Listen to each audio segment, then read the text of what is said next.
दोस्तों, जब अयोध्या में प्रकट हुआ साक्षात पुष्पक विमान, राम मंदिर में काम कर रहे मजदूरों ने जब यह नजारा देखा तो सभी के पैरों तले जमीन खिसक गई। 22 जनवरी प्राण प्रतिष्ठा से पूर्व अयोध्या में इतने बड़े चमत्कार का होना सभी को आश्चर्य में डाल रहा है। कुछ लोगों ने इसके साक्षात दर्शन किए हैं, जिन्होंने अपनी आंखों से देखी, और जो बताएं उसे सुनकर आपकी भी रोंगटे खड़े हो जाएंगे।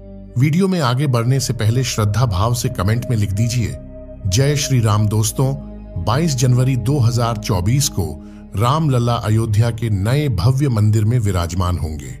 इस शुभ कार्यक्रम के लिए पूरे देश में निमंत्रण बांटा जा रहा है। शहर से लेकर गांव तक घर घर अक्षत वितरण में बच्चों से लेकर बड़े तक सहयोग कर रहे हैं।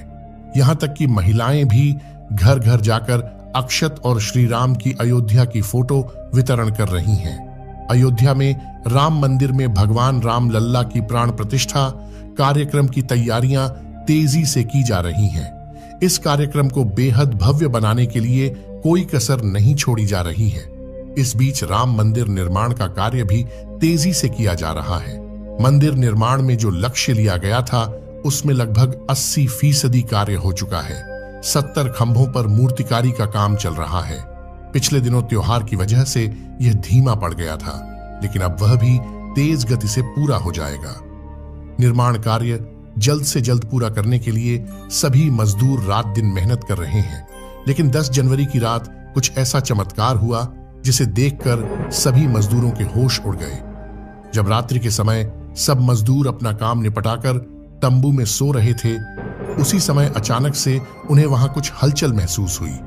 सुरेश नाम के एक मजदूर ने जब तंबू से बाहर झांक कर देखा तो उसे राम मंदिर के परिसर में कुछ अजीब सी पीली चमकती हुई चीज दिखाई दी। उसने अपने साथियों को जगाना चाहा, लेकिन कोई भी उसके साथ नहीं आया। हिम्मत करके सुरेश जब राम मंदिर परिसर में पहुंचा तो वहां का नजारा बहुत चौंकाने वाला था, क्योंकि वहां पर उसे एक बहुत ही दिव्य चमत्कारिक विमान दिखाई दिया, जिसका आकार मोर के समान था, जो दिखने में काफी सुंदर और तेज से परिपूर्ण था, जो कि राम मंदिर परिसर में पिछले क्षेत्र में उतर रहा था। लेकिन उस विमान को नियंत्रित कौन कर रहा था, यह समझ नहीं आ रहा था, क्योंकि उस विमान में इतना तेज था कि सामान्य आंखों से नहीं देखा जा सकता था। लेकिन समझ में कुछ ऐसा आ रहा था मानो स्वयं साक्षात भगवान राम पुष्पक विमान के माध्यम से अयोध्या में उतर रहे हों। सुरेश ने यह चमत्कार अपनी आंखों से देखा, लेकिन अचानक से ही वह बेहोश हो गया, क्योंकि वह उसके तेज को सहन नहीं कर पा रहा था। सुरेश जब सुबह उठा तो वह उसी स्थान पर मौजूद था और उसके साथ ही मंदिर निर्माण कार्य पूरा करने के लिए जा रहे थे। उसने सभी को रोककर रात्रि की सच्चाई बताई, लेकिन सभी उसकी हंसी उड़ा रहे थे। लेकिन सुरेश मन ही मन समझ चुका था कि प्रभु श्री राम अयोध्या आ चुके हैं। यह उसके लिए सौभाग्य था कि उसे इतना सुंदर दृश्य देखने को मिला, जहां शायद उसने साक्षात पुष्पक विमान के दर्शन किए थे। यानी कि प्राण प्रतिष्ठा से पहले अयोध्या प्रकट हुआ साक्षात पुष्पक विमान। दोस्तों, देश के अलग अलग हिस्सों में कई बार अजीब सी आकृति के विमान देखे गए हैं, जिनका संबंध कई बार तो एलियन के साथ जोड़कर भी देखा जाता है।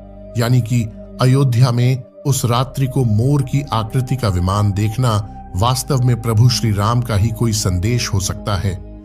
लेकिन क्या यह विमान सचमुच में पुष्पक विमान है? इसकी आखिर क्या गारंटी है? इसे समझने के लिए हमें पुष्पक विमान के रहस्य को अच्छे से जानना पड़ेगा। दोस्तों, रामायण में पुष्पक विमान का जिक्र मिलता है, जो पहले कुबेर के पास था। इसके बाद रावण ने उसे अपने सौतेले भाई कुबेर से लंका समेत बलपूर्वक हथिया लिया था। फिर रावण इसी के जरिए कहीं भी आता जाता था। रावण को हराने के बाद यह विमान श्री राम के पास आ गया। वो जीत हासिल करने के बाद इसी विमान से कई जगह होते हुए अयोध्या पहुंचे थे। रावण ने इसी के जरिए पंचवटी आश्रम से सीता का हरण किया था और उन्हें उस पर बिठाकर लंका ले गया था। कहा जाता है कि पुष्पक विमान आज के विमान की तरह था। पुष्पक विमान के जरिए रावण हवाई मार्ग से सफर किया करता था। रावण को मौत के घाट उतारने के बाद उसी विमान के जरिए प्रभु श्री राम, माता सीता और लक्ष्मण लंका से अयोध्या लौटे थे। रामायण में जिस तरह से पुष्पक विमान का जिक्र मिलता है, उससे तो यही लगता है कि यह आज के हवाई जहाज की तरह था, लेकिन तकनीक के मामले में मॉडर्न एरोप्लेन से कहीं आगे था। रामायण के सुंदरकांड के 7वें अध्याय में पुष्पक विमान के बारे में जानकारी मिलती है। पुष्पक विमान की आकृति मोर की तरह थी।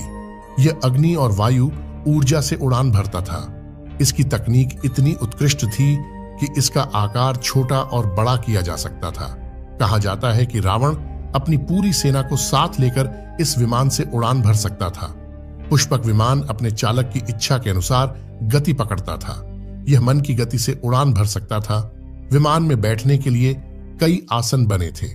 पौराणिक कथाओं के मुताबिक युद्ध के बाद भगवान श्री राम ने विमान का पूजन कर यह दिव्य विमान वापस कुबेर को सौंप दिया।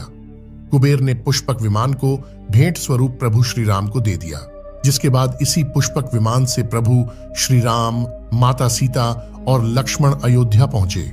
दोस्तों, कई हजारों सालों बाद एक बार फिर जब भव्य राम मंदिर का निर्माण हुआ है, तो प्रभु श्री राम अपने भाई लक्ष्मण और मां का सीता के साथ एक बार फिर से अयोध्या धाम पहुंच रहे हैं, वह भी अपने इसी पुष्पक विमान पर, जिसका नजारा वहां के मजदूर अपनी आंखों से देख चुके हैं।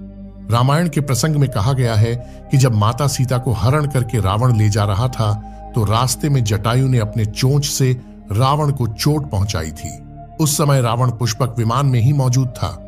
इसके बाद रावण ने तलवार से जटायु को लहूलुहान कर दिया था। जटायु घायल होकर जमीन पर गिर गए। जब सीता को खोजते हुए राम पेड़ पौधे और पक्षियों से पूछते जा रहे थे, तो रास्ते में घायल जटायु से मुलाकात होती है। मरणासन्न पड़े जटायु ही राम को बताते हैं कि रावण सीता को हरण करके किस दिशा में गया है।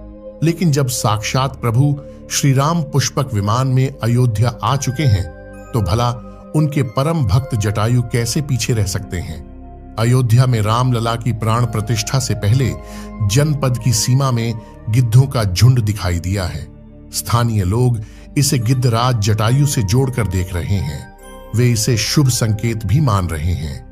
मिल्कीपुर तहसील क्षेत्र के गांव धरौली में पिछले 10 दिनों से गिद्धों का झुंड वास कर रहा था। हालांकि उस गांव से गिद्ध उड़ गए हैं, लेकिन अयोध्या की सीमा में यहां वहां दिखाई दे रहे हैं। गांव वालों का कहना है कि पिछले 20 वर्षों से हम लोगों ने इलाके में गिद्ध नहीं देखे। अब जब राम मंदिर बन रहा है, तो इस गांव में लगभग 50 की संख्या में गिद्ध आकाश में दिखाई दे रहे हैं। उनमें से 10 से 12 गिद्ध गांव में ही सेमल के पेड़ पर वास कर रहे थे। गिद्धों के दिखने की घटना को ज्यादातर लोग राम से जोड़कर देख रहे हैं और शुभ संकेत भी मान रहे हैं। 22 जनवरी को होने वाले प्राण प्रतिष्ठा के समारोह में देश के प्रधानमंत्री नरेंद्र मोदी ने देश विदेश की कई महान हस्तियों को निमंत्रण दिया है। लेकिन आपको जानकर हैरानी होगी, नेपाल में भी कुछ विशेष लोगों को समारोह में आने का निमंत्रण दिया गया है। इसके पीछे का रहस्य जानकर आपके भी होश उड़ जाएंगे, क्योंकि नेपाल को भगवान श्री राम का ससुराल कहा जाता है। क्योंकि नेपाल एक समय पर जनकपुर धाम था, जहां के राजा थे राजा जनक, और उनकी पुत्री मां सीता वहीं पर भूमि में से प्रकट हुई थी। जनकपुर धाम, जिसे मिथिला भी कहा जाता था। मिथिला संस्कृति में यह मान्यता है कि जब बेटी का गृह प्रवेश होता है, तो उसके मायके से तोहफा और अन्य सामग्री भेजवाई जाती है। इसी परंपरा के मुताबिक जब प्रभु राम का मंदिर में गृह प्रवेश होगा, तो सीता जी की ओर से नेपाल से अयोध्या उपहार आ रहे हैं, जिसे विहार यात्रा का नाम दिया गया है।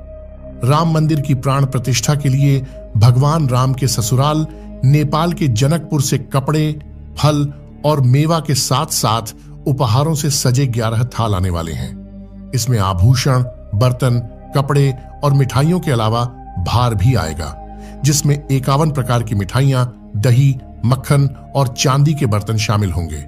22 जनवरी को प्राण प्रतिष्ठा समारोह होने वाला है। इसके लिए श्री राम जन्मभूमि तीर्थ क्षेत्र ट्रस्ट की तरफ से भगवान राम की ससुराल नेपाल के कई गणमान्य लोगों को निमंत्रण पत्र भेजे गए हैं। दोस्तों, आज हम राम मंदिर को बनते हुए देख रहे हैं, यह हमारा सौभाग्य है। लेकिन इस भव्य राम मंदिर के बनने में कई हजार सेवकों और राम भक्तों का बलिदान छुपा है। उस समय आक्रमणकारियों ने काशी, मथुरा के साथ ही अयोध्या में भी लूटपाट की और पुजारियों की हत्या कर